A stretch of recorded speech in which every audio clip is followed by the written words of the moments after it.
வணக்கம். மாலை முரசு செய்திகளை விரிவாக பார்ப்பதற்கு முன்பாக முதல் தலைப்புச் செய்திகளை பார்க்கலாம். காரைக்குடியில் 32 கோடி ரூபாயில் கட்டப்பட்ட மினி டைடல் பூங்காவை இன்று திறந்து வைக்கிறார் முதலமைச்சர் மு.க.ஸ்டாலின்.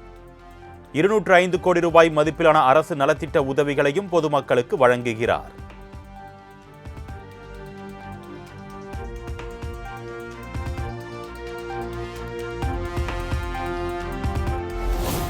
சிவகங்கை சிராவயலில் மகாத்மா காந்தி, தோழர் ஜீவாவின் உருவ சிலைகளுடன் கட்டப்பட்ட நினைவரங்கத்தை திறந்து வைத்தார் முதலமைச்சர் மு.க.ஸ்டாலின். குன்றக்குடி அடிகளார் மணிமண்டபத்தில் நூற்றாண்டு விழா கல்வெட்டையும் திறந்து வைத்தார்.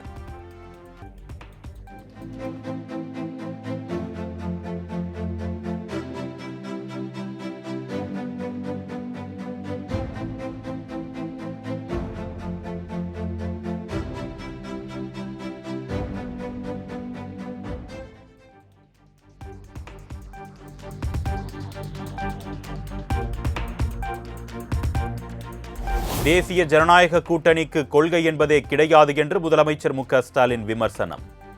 கட்டாயத்தின் பேரிலும் ஒரு சிலரின் சுயநலத்திற்காகவும் கூடிய துரோக கூட்டணி என்றும் காட்டம். பாஜக உருவாக்கி இருக்கக்கூடிய கூட்டணிக்கு எந்த கொள்கையும் கிடையாது. அது முழுக்க முழுக்க கட்டாயத்தாலையும் ஒரு சிலரின் சுயநலத்துக்காகவும் கூடியுள்ள துரோக கூட்டணி அது.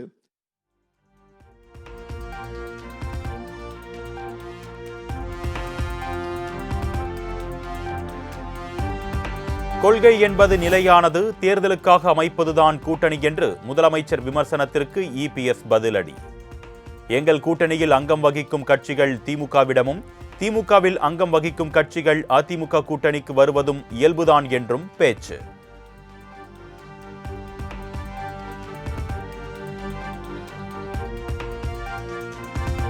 பாஜக தமிழ்நாட்டுக்கு எதிரானவர்கள் என்ற தோற்றத்தை கொண்டுவர பார்க்கிறார் முதலமைச்சர் மு.க.ஸ்டாலின். பாஜக மூத்த தலைவர் தமிழிசை சவுந்தரராஜன் குற்றச்சாட்டு. ஏதோ நாங்க தமிழ்நாட்டுக்கு எதிராக இருக்கிறது போலவும், எங்களுக்கு நேராக தமிழ்நாடு இருக்கிறது போலவும் ஒரு உருவகப்படுத்துறார். அப்படி இல்லை, நாங்கள் தமிழ்நாடோடு இருக்கிறோம். இன்னைக்கு போட்டி இந்திய அலையன்ஸுக்கும் என்டிஏ அலையன்ஸுக்கும் தான். ஆனால் அவருக்கு எங்கள் 2 பேருக்கும் போட்டி சொல்கிற துணிச்சல் அவருக்கு இல்லை. திமுகவுக்கும் அதிமுக கூட்டணிக்கும் தான் போட்டி.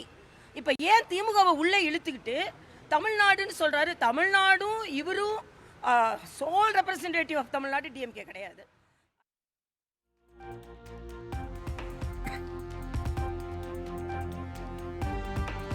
கடந்த 5 ஆண்டுகால ஆட்சியில் திமுகவினர் 4 லட்சம் கோடி கொள்ளையடித்திருப்பதாக எடப்பாடி பழனிசாமி குற்றச்சாட்டு.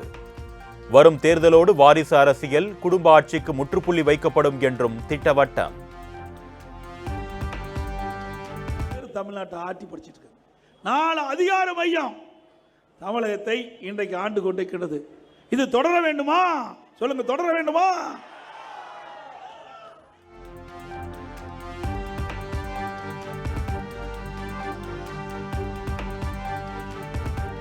யார் வேண்டுமானாலும் அரசியலுக்கு வரலாம், ஆனால் மக்கள் நம்பிக்கையை பெற்றால் மட்டுமே ஆட்சி நடத்த முடியும்.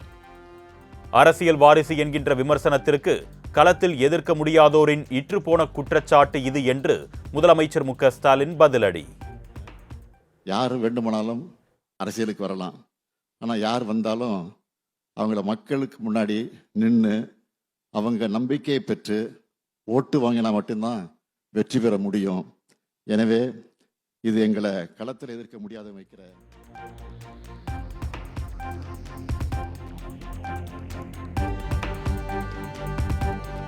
திமுக கூட்டணி தடுமாற்றத்தில் உள்ளதாக அதிமுக பொதுச் செயலாளர் எடப்பாடி பழனிசாமி விமர்சனம். திமுகவின் கையை விட்டு காங்கிரஸ் நழுவும் நிலை ஏற்பட்டிருப்பதாகவும் பேச்சு. இருக்குதா இல்லையானே தெரியல, அந்த அளவுக்கு இன்றைக்கு வார்த்தை போர் முற்றிவிட்டது. இன்றைக்கு உதயநிதி ஸ்டாலினும் திரு ஸ்டாலின் அவர்களும் சொன்னார்கள், காங்கிரஸ் கை கொடுக்கும் சொன்னாங்க. காங்கிரஸ் கையை விட்டு நழுவுற மாதிரி இருக்குது.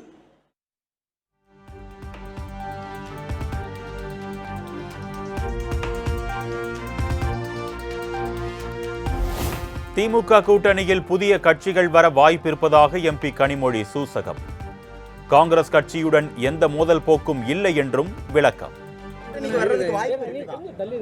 நிச்சயமா புதிய கட்சிகள் வருவதற்கு வாய்ப்பு இருக்கு. ஆனா அது யார் என்பதை நம்முடைய முதலமைச்சர் அவர்கள் தான் முடிவு செய்வார். கூட்டணி உறுதி நான் செய்ய வேண்டியதில்லை. முதல்லயே கிட்டத்தட்ட பல ஆண்டுகளாக காங்கிரஸ் இயக்கத்தோடு திராவிட முன்னேற்ற கழகத்திற்கு ஒரு கூட்டணி இருக்கு. தொடர்ந்து மோதல் போக்கு நிலவுது. எந்த மோதல் போக்கும் எனக்கு தெரிஞ்ச இல்ல. நல்ல சுமூகமான பேச்சுவார்த்தை.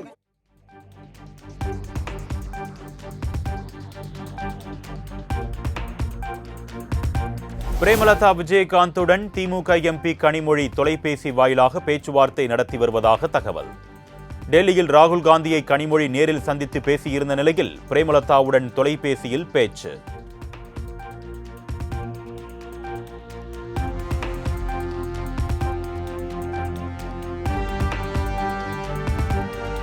அதிமுக ஆட்சிக்கு வந்ததும் மாற்றுத்திறனாளிகள் வாங்கிய கூட்டுறவு கடன் தள்ளுபடி செய்யப்படும். சென்னை விருகம்பாக்கத்தில் நடைபெற்ற அதிமுக பொதுக்கூட்டத்தில் எடப்பாடி பழனிசாமி உறுதி. அனைத்து இந்திய அண்ணா திராவிட முன்னேற்ற கழக ஆட்சி அமைந்தவுடனே நம்முடைய மாற்றுத்திறனாளிகள் என்னிடத்திலே கோரிக்கை வச்சிருக்கிறாங்க.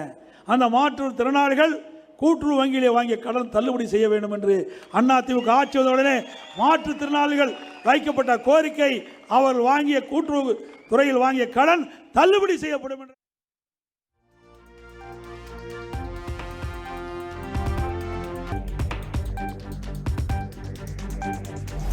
தூத்துக்குடி துப்பாக்கிச் சூட்டில் பாதிக்கப்பட்டவர்களை நேரில் சென்று எடப்பாடி பழனிசாமி பார்த்தாரா? கரூருக்கு விஜய் நேரில் செல்லாதது குறித்த இபிஎஸ் விமர்சனத்திற்கு செங்கோட்டையன் பதிலடி. 13 பேர்களை குருவிலை சுடுவது போல சுட்டுக் கொண்டார்கள். அவர் நேரடியாக பார்த்தாரா? 100 நாட்கள் நடைபெற்ற இந்த போராட்டத்திற்கு ஒரு அமைச்சர் சென்றிருக்கிறார்களா? இல்லை. இன்றைக்கு அதையும் இதையும் பேசிக் கொண்டிருக்கிறார், ஒப்பிடுகிறார் என்று சொன்னால் இவர் முதலமைச்சராக இருக்கிற போது அப்போது சென்றிருக்க வேண்டும். 100 நாட்கள் நடந்த போராட்டத்திற்கு ஒரு அமைச்சர் கூட அங்கே சென்று பேச்சுவார்த்தை நடத்தவில்லை. இன்றைக்கு இவர் பேசுகிறார்.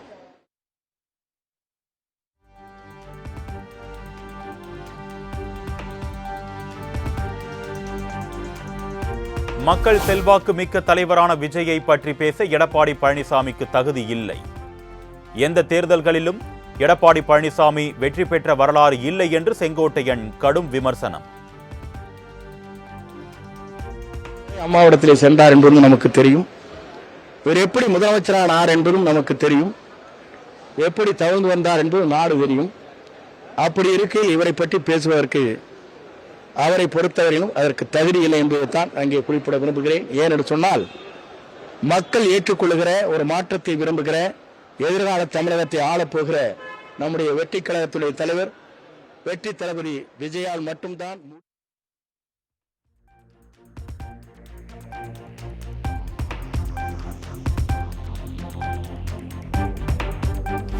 என் மொழியை நேசிக்க நான் பிற மொழியை வெறுக்க வேண்டியதில்லை.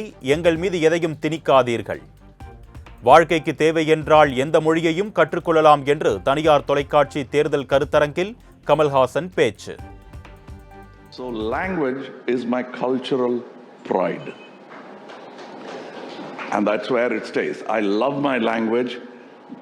To love my language, I don't have to hate another. If I want him to love my language, I can love his language, but do not impose it on us. Leave the choice to the people.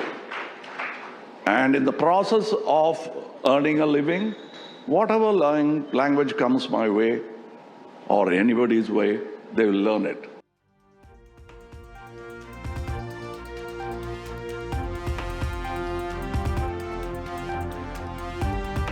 பிப்ரவரி 5ஆம் தேதி கூடுகிறது தமிழ்நாடு அமைச்சரவை கூட்டம். இடைக்கால பட்ஜெட்டிற்கு அமைச்சரவை ஒப்புதல் அளிக்கும் என தகவல்.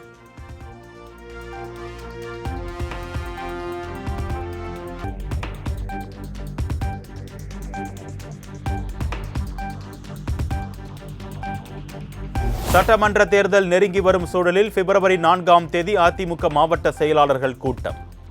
சென்னை ராயப்பேட்டையில் உள்ள கட்சி தலைமையகத்தில் பொதுச் செயலாளர் எடப்பாடி பழனிசாமி தலைமையில் நடைபெறும் என்று அறிவிப்பு.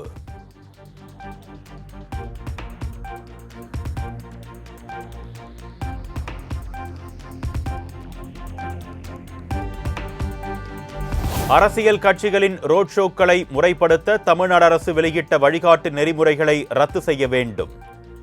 தமிழக வெற்றிக் கழகம் சார்பில் அக்கட்சியின் இணை பொதுச் செயலாளர் CTR நிர்மல்குமார் சென்னை உயர்நீதிமன்றத்தில் மனு தாக்கல்.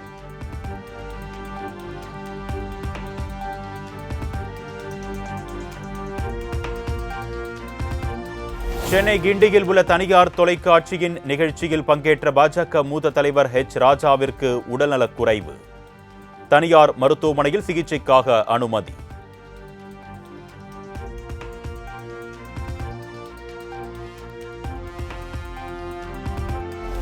பாதுகாக்கப்பட்ட வனப்பகுதியில் இருந்து 500 மீட்டர் சுற்றளவுக்குள் மருதமலையில் முருகன் சிலை அமைக்க அனுமதிக்க முடியாது.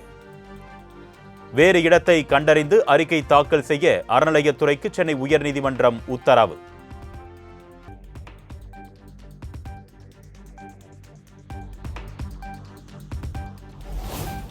மதுரை மாவட்டத்தில் உரிமம் பெற்று இயங்கும் கனிமவள குவாரிகள் எத்தனை?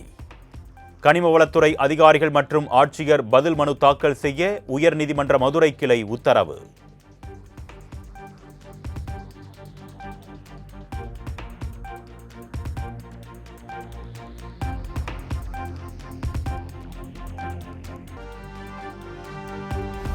தை மாத வளர்பிறை பிரதோஷத்தை முன்னிட்டு அண்ணாமலையார் கோவிலில் பெரிய நந்தி பகவானுக்கு சிறப்பு அபிஷேக மகா தீபாராதனை. தஞ்சை பெரிய கோவிலில் நந்தியம்பெருமானுக்கு நடைபெற்ற சிறப்பு பூஜையில் திரளான பக்தர்கள் பங்கேற்று சாமி தரிசனம்.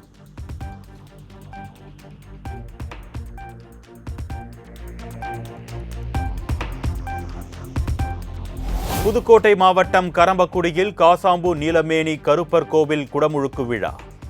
பூத்தட்டுகளை தலையில் சுமந்தவாறு ஊர்வலமாக எடுத்துச் சென்ற திரளான பெண்கள்.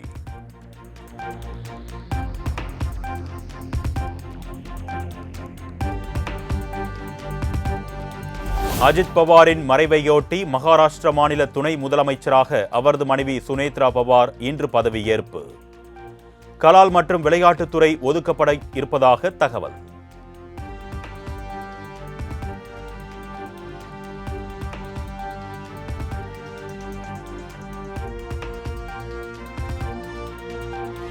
அனைத்து பள்ளிகளிலும் மாணவிகளுக்கு இலவசமாக சானிட்டரி நாப்கின் வழங்க உச்சநீதிமன்றம் உத்தரவு. பள்ளிகளில் மாணவர்கள் மாணவிகளுக்கு என தனித்தனியே சுகாதாரமான முறையில் கழிவறைகள் இருக்க வேண்டும் என்றும் ஆணை.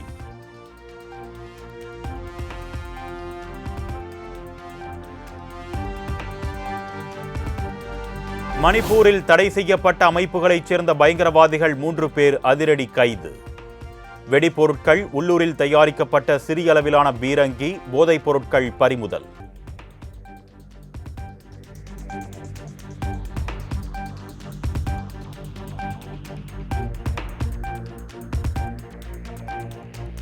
சீனாவுடன் வர்த்தகத்தில் ஈடுபடுவது பிரிட்டனுக்கு மிகவும் ஆபத்தானது. பிரிட்டன் பிரதமர் சீன அதிபர் ஜி ஜின்பிங்குடன் பேச்சுவார்த்தை நடத்தி வரும் நிலையில் அமெரிக்க அதிபர் டொனால்ட் ட்ரம்ப் எச்சரிக்கை.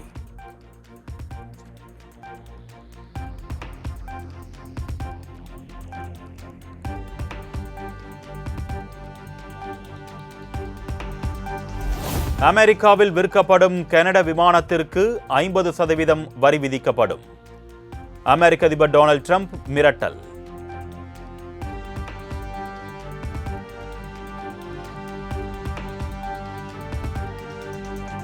மகளிர் பிரீமியர் லீக் கிரிக்கெட் தொடரில் குஜராத் அணி அபார வெற்றி. மும்பை அணியை 11 ரன்கள் வித்தியாசத்தில் வீழ்த்தி எலிமினேட்டர் சுற்றுக்கு தகுதி.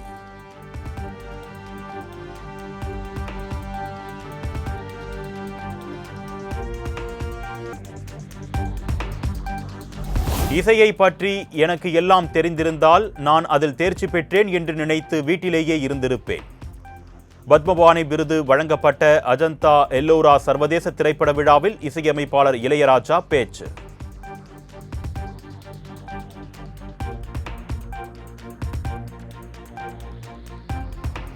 ஆபரண தங்கத்தின் விலை நேற்று ஒரே நாளில் சவரனுக்கு 7,600 ரூபாய் குறைந்து ஒரு சவரன் 1,26,800 ரூபாய்க்கு விற்பனை. காலையில் கிராமுக்கு 600 ரூபாய் குறைந்த நிலையில் மாலையில் மீண்டும் 350 ரூபாய் குறைந்தது.